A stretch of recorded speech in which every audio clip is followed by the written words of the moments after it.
प्यारे देशवासियों, नमस्कार। आज 14 फरवरी 2022 है और आप इस दिन को भूले नहीं होंगे। 14 फरवरी के दिन को आप भूले नहीं होंगे, मुझे पूरा भरोसा है, पूरे देशवासियों पर भरोसा है।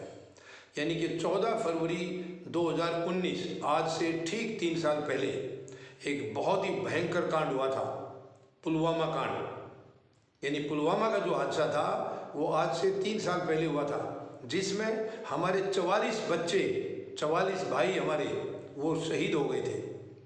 और इस निकम्मी और गैर जिम्मेदार सरकार, इसको आज तक फुर्सत नहीं मिली है कि वो कांड क्यों हुआ और कैसे हुआ।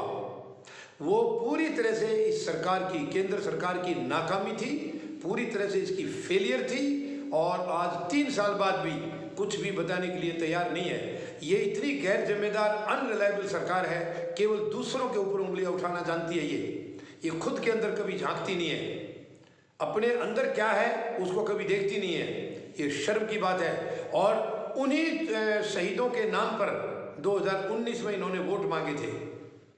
2019 के चुनाव में शहीदों के नाम पर वोट मांगे थे, जबकि हमने इनसे सवाल किया था कि शहीदों के नाम से वोट तब तुम्हें शोभा देता है मांगना जब शहीद परिवारों से उनको किसी को टिकट दिया हो। लेकिन ऐसा नहीं है। ये टिकट देते हैं गुंडे और बदमाशों को, लुटेरों को, भ्रष्टाचारियों को, बलात्कारियों को। ये टिकट उनको देते हैं। शरीफों को टिकट बहुत कम, पता नहीं किसी वजह से किसी एक आध को देते हैं ये, वरना ज़्यादातर ये बदमाशों को टिकट देते हैं जो खुद भी लूटे और इनको भी ला करके लूट की कमाई में दे। ये इतनी गैर जिम्मेदार सरकार है।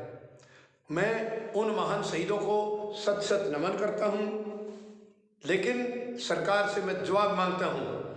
आज 3 साल बाद भी क्यों आप ये बताने में नाकाम रहे हैं कि वो कांड कैसे हुआ था? क्यों सरकार फेल रही? उनको बचाने में सरकार क्यों फेल रही? ये बहुत ही बड़ा सवाल है और देश इसका जवाब जानना चाहता है। यानी सुरक्षा बलों के साथ इस निकम्मी सरकार ने इतनी खिलवाड़ की है, इतनी घटियापन किया है इस सरकार ने। अगर इसके अंदर कोई साजिश नहीं है, अगर जालसाजी नहीं है, तो सच्चाई सामने क्यों नहीं आ रही? क्यों सच्चाई सामने नहीं आ रही आज तक? 3 साल के बाद भी देश को ये क्यों नहीं बताया गया कि वो कांड किसकी वजह से हुआ है, किसकी कमी की वजह से हुआ है, किसकी गलती की वजह से हुआ है? क्यों नहीं बता रही है सरकार? मैं सवाल करता हूं सरकार से दोबारा। 3 साल हो गए हैं, आप तो बड़े उंगलियां उठाते हैं दूसरों के ऊपर, तो जरा सी बात का पतंगड़ बना देते हैं आप लोग, जरा दिल का पहाड़ बना देते हैं। तो आप इसमें नाकाम क्यों हैं? आप बताइए देश को। प्रधानमंत्री महोदय, मैं आपसे पूछना चाह रहा हूं, देश को बताइए आखिर ये घटना कैसे हुई?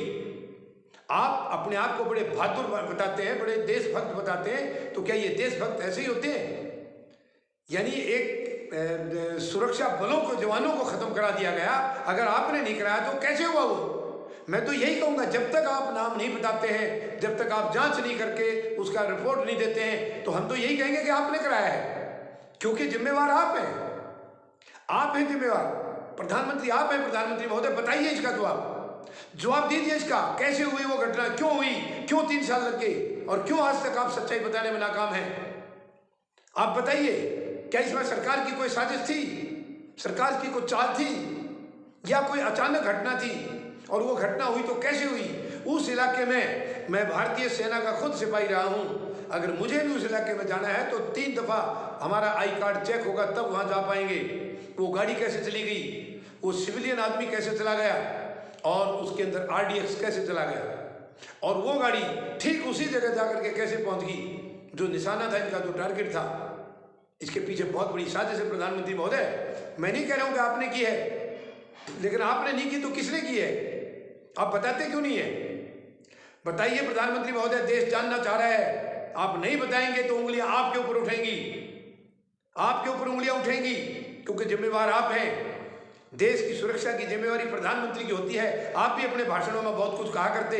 याद करिए प्रधानमंत्री महोदय, 2014 के चुनाव से पहले आप ये कहा करते थे कि सरहदें तो प्रधानमंत्री के कंट्रोल में होती हैं, फिर उग्रवादी बाहर से आकर के कैसे हमला कर जाते हैं। ये आप उस वक्त के प्रधानमंत्री मनमोहन सिंह से सवाल करते थे। आज मैं सवाल आपसे कर रहा हूं, वो आपका किया हुआ सवाल आज मैं आपसे कर रहा हूं। बताइए, सरहदें तो आपके चार्ज में हैं, सरहदें तो आपके कंट्रोल में हैं, तो ये उग्रवादी कैसे आए, कैसे आ गए? RDX कैसे आ गया? फिर आपकी क्या सुरक्षा है? आप क्या करेंगे देश का भला? और आप बार बार दोहराते हैं, आपकी पार्टी दोहराती है कि देश सुरक्षित हाथों में है। मैं कहता हूं आज देश सबसे कमजोर हाथों में है। इतना कमजोर देश कभी नहीं हुआ, भारत ने इतना कमजोर अपने आप को कभी महसूस नहीं किया जो आपके 8 साल के कार्यकाल में महसूस किया है। आपने हर स्तर पर भारत को नीचा दिखाया है। दुनिया में आपने सर जो ऊंचा था भारत का उसको नीचे कर दिया है। दुनिया के पूरे देश आज सवाल कर रहे हैं आज भारत से कि क्या हो गया भारत को, क्या हो गया भारत के लोकतंत्र को। आपने तानाशाही चला करके, गुंडागर्दी चला करके, जाति और धर्म में देश को बांट दिया है, देश को बर्बाद कर दिया आपने, भाईचारा खत्म कर दिया, संस्कार खत्म कर दिए, हमारी संस्कृति खत्म होने के कगार पर आ गई है। बताइए प्रधानमंत्री महोदय, क्यों ऐसा? जब आप नहीं चला पा रहे हैं तो आप छोड़िए। आप तो बहुत सीना तान करके आए थे, लंबे लंबे वादे करके आए थे कि इन्होंने देश को लूट लिया पिछले वालों ने। आपने क्या किया? आपकी लूट उनसे कहीं ज्यादा है। आप रफाल सौदे का क्यों हिसाब नहीं बता रहे? क्यों देश को नहीं बता रहे? देश जानना चाहता है, क्यों नहीं उसको बता रहे आप क्या है उसके अंदर धांधली? सबसे बड़ा घोटाला है ये, भारत का सबसे बड़ा घोटाला है 75वें साल की आजादी के दौरान। इससे बड़ा कोई घोटाला पहले नहीं हुआ है। बताइए प्रधानमंत्री महोदय, आप कैसे बचेंगे इससे? आपको सच्चाई देश को बतानी होगी। आपकी वजह से वो 44 आदमी, 44 बच्चे, 44 जवान हमारे शहीद हो गए, केवल आपकी गलती की वजह से। या आपकी गलती या आपकी कोई ना कोई साजिश, उसका शिकार हुए वो, उसका जवाब कौन देगा? आपको देना होगा, आपको देना होगा प्रधानमंत्री महोदय। ये देश आपसे जवाब मांग रहा है। बताइए, 3 साल हो गए हैं, आज तक आप इसका जवाब नहीं ढूंढ पाए हैं, तो कैसे आप एक कामयाब प्रधानमंत्री मानते हैं अपने आप को? कैसे कामयाब सरकार चला रहे हैं आप तो गुड गवर्नेंस बोल करके आए थे। क्या यही है वो गुड गवर्नेंस? इसी को आप गवर्नेंस कहते हैं? शर्म की बात है अगर यही गवर्नेंस है तो। मैं आपसे जवाब मांगता हूं, पूरा देश आपसे जवाब मांग रहा है। उम्मीद है आप इसका जवाब देंगे। धन्यवाद। जय जवान, जय किसान, जय हिंद।